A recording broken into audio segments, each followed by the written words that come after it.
Allez-y, maman. Le quinqueliba. Allez-y pour le quinqueliba et pour le beurre de karité. Le médicament, c'est moi qui connais.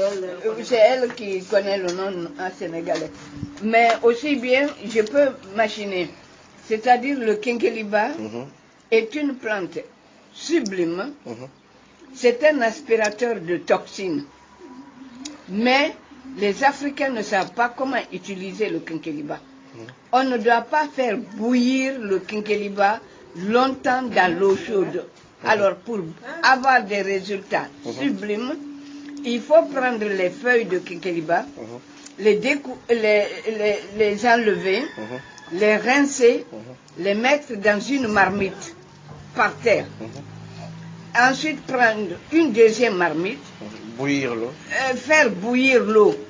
Et quand l'eau est bouillante, tu la prends, tu verses sur les feuilles du quinqueliba par terre et tu fermes. Et une fois que c'est refroidi, tu bois. Le quinqueliba est un aspirateur de toxines et le quinqueliba est lié au secret de la longévité. Et sur le plan en tant que sage-femme, moi pendant 40 ans, j'ai utilisé le quinqueliba et le beurre de karité et vraiment, il n'y a pas d'avortement. Il n'y a pas d'accouchement prématuré et il y a des césariennes qui sont évitées liées à l'hypertonie utérine. Les gens ne savent pas comment utiliser les plantes. La plante pour le diabète, vraiment, il donne un résultat sublime. Il ne faut pas faire bouillir la plante. Il faut la prendre, la découper, etc., comme le quinqueliba. Mettre tu laves comme les feuilles de quinqueliba et machin, et puis tu fais bouillir de l'eau. C'est que l'eau bouillante que tu prends, que tu verses dans la deuxième marmite du quinqueliba ou machin, et tu fermes. Et une fois que c'est refroidi, tu as des résultats sublimes. Mais il ne faut pas faire bouillir, parce que si tu fais bouillir le quinqueliba ou cette plante longtemps, tous les principes actifs de la plante disparaissent. Okay. Vous avez une fois vécu cette expérience avec cette plante? Par exemple, le diabète. Vous étiez diabétique? Oui, je suis diabétique et j'ai eu des résultats sublimes. Le nephrologue ici était dépassé. Le médecin à Bordeaux était dépassé de la chute du diabète. Et moi, je peux vous assurer qu'aujourd'hui, mon diabète a pratiquement disparu. J'attends les urines qui vont me confirmer que je ne suis plus diabétique. Et il y a une Française à qui j'ai expliqué ça. Elle est venue me dire que son diabète a chuté. Ah non, c'est sublime.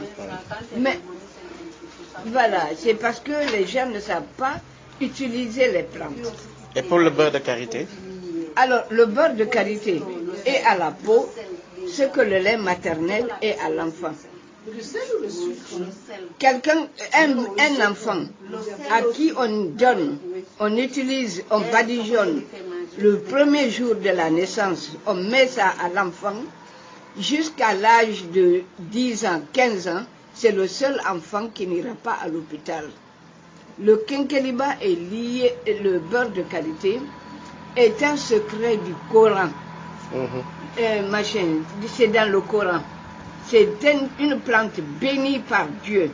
Et le verset, c'est Wattin wa zaytouni. Wattin wa zaytouni, wattur sinina wa azal baladi.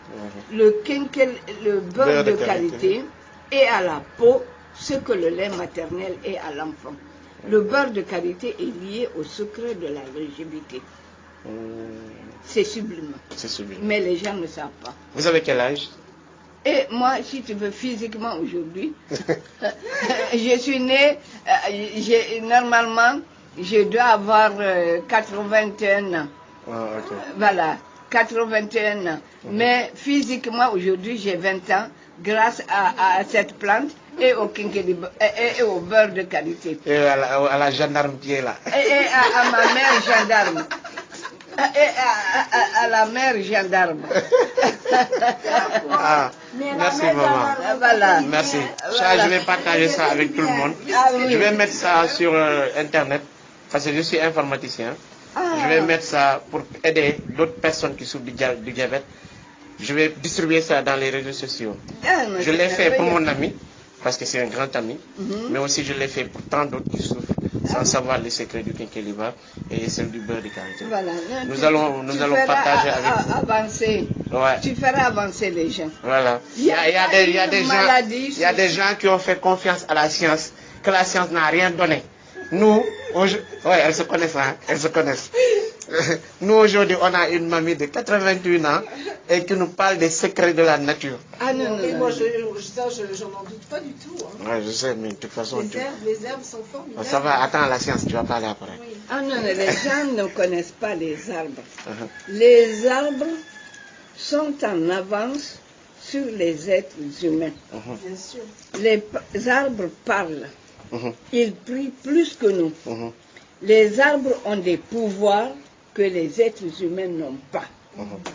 C'est-à-dire que quand tu te places sous un arbre, l'arbre sait tout de suite si tu es quelqu'un de valable ou si tu es un imbécile.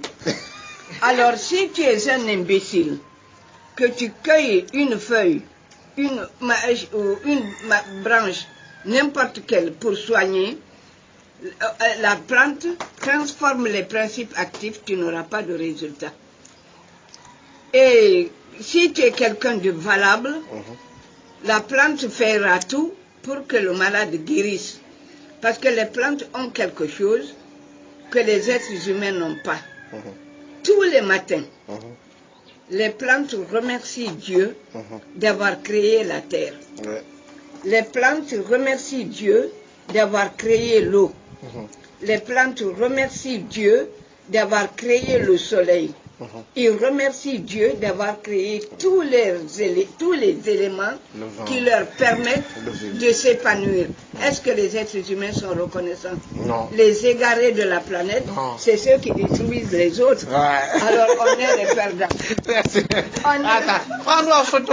On est les perdants. Prends-nous en photo avant que je donne le secret. On est les perdants parce qu'on n'est que de passage sur cette terre. Et on détruit tout. L'éternité, c'est de l'autre côté et le coffre-fort n'a jamais suivi et ne suivra pas le corbillard. Donc les perdants, c'est les égarés de la planète.